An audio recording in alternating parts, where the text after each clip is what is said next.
नमस्कार, राम राम दोस्तों में आप सबका स्वागत है। भाई साहब, कुछ लोग होते हैं जो अपने सामने खतरा देखते हुए भी आ बैल मुझे मार वाली कहावत पर ध्यान नहीं देते और खतरों के खिलाड़ी बनते हुए खतरों से भिड़ जाते हैं। शायद ऐसा करके वो खुद को बहादुर साबित करना चाहते हैं। लेकिन भैया जी, कई बार ऐसा करने वाले को कम अक्ल, बेवकूफ वगैरह वगैरह की उपाधियों से भी नवाजा जाता है। अब अपने पड़ोसी मालदीव्स ने भारतीय सुरक्षा चिंताओं को तो छोड़ो, अपनी सुरक्षा को भी ताक पर रखते हुए चाइनीज जहाजों को हरी झंडी दे दी है, जो जल्दी ही उसके बंदरगाह पर लंगर डालेगा। चिंताजनक घटनाक्रम है ये। लेकिन बहादुर बन रहे मोइजू साहब अपनी बहादुरी वहां के मेयर चुनाव में दिखा रहे हैं। समझ में नहीं आता कि जिस चीन को गले लगाने के लिए वे आतुर हो रहे हैं, उसी चीन ने एक दो नहीं बल्कि 1714 मस्जिदें चीन में गिराई हैं। भैया जी, यह बात कहने वाले हम नहीं बल्कि फाइनेंशियल टाइम्स है, जो मुसलमानों का बड़ा पसंदीदा अखबार है, जिसने बताया कि चीन में 1800 मस्जिदों को शहीद किया गया है। भाई साहब, अपने भारत में भी ओवैसी को, कांग्रेस को चीन बड़ा प्यारा लगता है। चीन की तरफ से यह मोदी जी की ओर मोर्चा खोलकर बैठे रहते हैं। और मजे की बात देखिए, एक बाबरी मस्जिद शहीद हुई तो यह लोग आज तक उछल कूद मचा रहे हैं।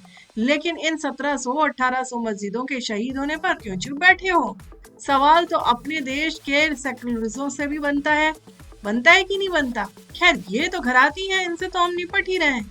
हमने तो आज सवाल खड़ा किया है मालदीव्स के लिए और मालदीव्स के चीनी टट्टुओं के लिए।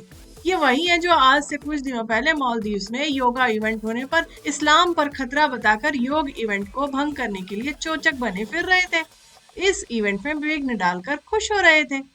वही मालदीव्स चीन को सिर पर बिठा रहा है, उस चीन को जो कि मुसलमान से चीन में बंधुआ मजदूरी करवाता है। और फाइनेंशियल टाइम्स को तो छोड़िए, वह तो कुछ महीने पहले की खबर है। आप देख लीजिए, यूनाइटेड नेशंस में इतिहास में पहली बार चीन को आड़े हाथों लिया गया है। चीन की बुरी तरह भर्त्सना की गई है, आलोचना की गई है, जबकि चीन के दमन कार्यक्रम के बारे में पूरी दुनिया को पता है। लेकिन यही इस्लामिक देश शी जिनपिंग के लिए रेड कारपेट बिछाते हैं और इसका जीता जागता उदाहरण मालदीव हमारे सामने है। तो मोइजू साहब, जिन्होंने इस्लाम का ठेका ले रखा है, आज उनसे क्यों नहीं पूछा जा रहा कि भाई साहब, ऐसे चीन से आप दोस्ती क्यों करना चाह रहे हो जो आपके मुस्लिम भाइयों के खिलाफ एक्शन ले रहा है? मुस्लिम उम्मा के प्रति सबसे बड़ा अन्याय अगर दुनिया में किसी ने किया है तो शी जिनपिंग ने किया है। दुनिया के सभी इस्लामी देशों को, ओवैसी को, मालदीव को, पाकिस्तान को, अफगानिस्तान को, सऊदी अरब को नूपुर शर्मा बुरी लगती है, लेकिन शी जिनपिंग को यह सभी अपनी पलकों पर बिठाते हैं। दोस्तों, इनका यही पाखंड है जिसको उजागर किया जा रहा है। आज मालदीव्स की सड़कों पर, आज से थोड़े समय पहले की बात है, मालदीव्स में चीनी एम्बेसी के बाहर विरोध प्रदर्शन हुए थे। चीन आउट के नारे लगाए गए थे।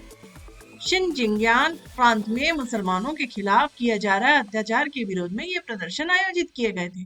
तो जिन लोगों ने तब प्रदर्शन किया था, हमारा उनसे आग्रह है कि भाई साहब, आप क्यों चुप बैठे हो? अब यूनाइटेड नेशन ने भी लाल चीन का मुंह काला कर दिया है मालदीव में, और विरोध प्रदर्शन होना चाहिए इसका, क्योंकि चीन का जहाज आ रहा है, चीन के लोग उतर रहे हैं मालदीव की धरती पर। उनको आप काले झंडे क्यों नहीं दिखा रहे हो? चीन आउट के नारे आज मालदीव में क्यों नहीं लग रहे हैं, जबकि चीन मालदीव की संप्रभुता के ऊपर काला साया बनकर मंडरा रहा है।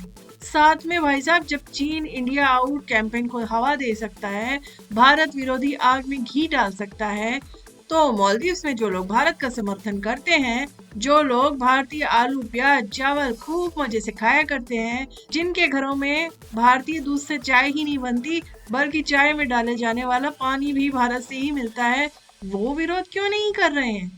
भारत में बड़े बड़े विद्वान कहते हैं कि अभी भी मालदीव्स में बहुत से लोग हैं जो भारत के प्रति मित्रता चाहते हैं। तो भाई साहब, उनको क्या आज सांप सूंघ गया है? आज समय है, आज मौका है, उन्हें दिखाना होगा कि भारतीय मित्रता की वे कद्र करते हैं। सच बताएं, मालदीव के लोगों से हमें ज्यादा तो अपेक्षा है नहीं, इसलिए हम तो अपने स्तर पर कह रहे हैं कि मालदीव्स का टिकट कैंसिल करके अंडमान या लक्षद्वीप घूमने जाएं और अपने देश को मजबूत करें। तो भाई साहब, अगर आपको मेरा यह वीडियो पसंद आया हो तो शेयर कीजिए और चैनल को सब्सक्राइब करते हुए बेल आइकन बटन जरूर दबाइएगा। और इसी तरह के वीडियो देखने के लिए फिर से हो जाइए तैयार। मैं अगले वीडियो को लेकर होती हूँ तुरंत हाजिर। तब तक के लिए राम राम दोस्तों।